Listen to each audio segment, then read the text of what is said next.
back to my channel. This is the unintentional ASMR book club. If you're new here, thanks for joining in. You're just in time for the bedtime stories.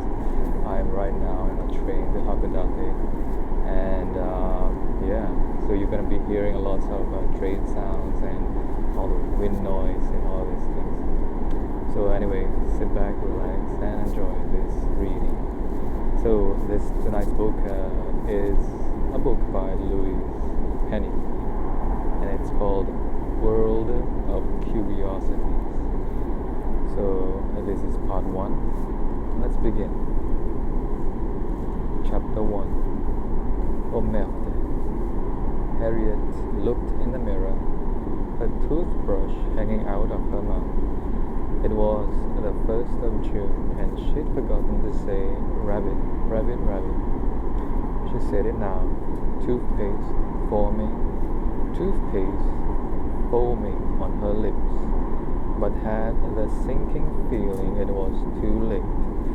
The magic wouldn't work, and if there was any day when she needed magic, it was today.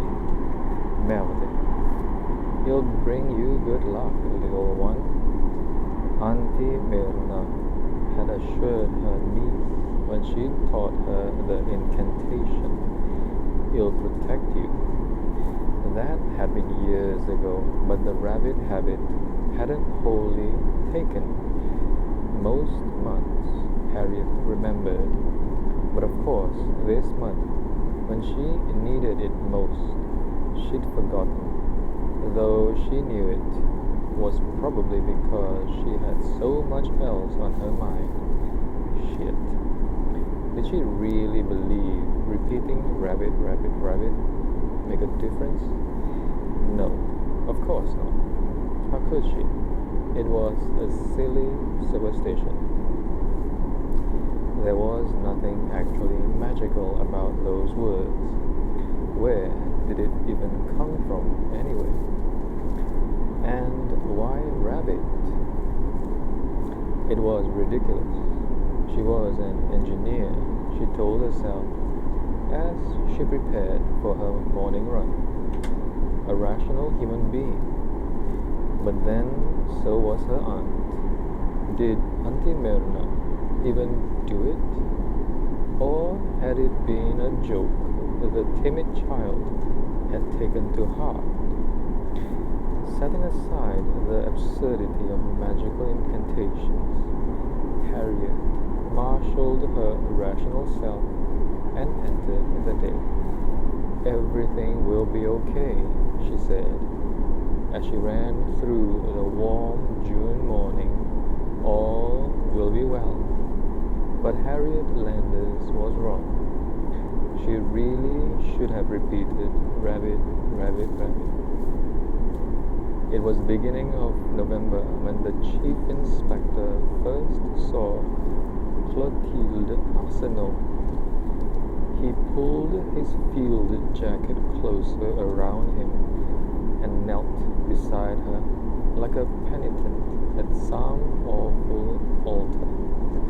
Do you want to hear my secret? Oui, whispered Armand Gomage. Tell me your secret. He heard a snort of derision behind him and ignored it, continuing to stare into the worried eyes of the dead woman at his feet.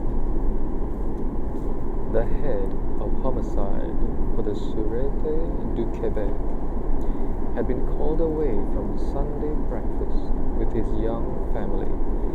He'd flown hours northeast from his home in Montreal to the shores of this god-forsaken lake to kneel beside the body that now bobbed in near freezing waters.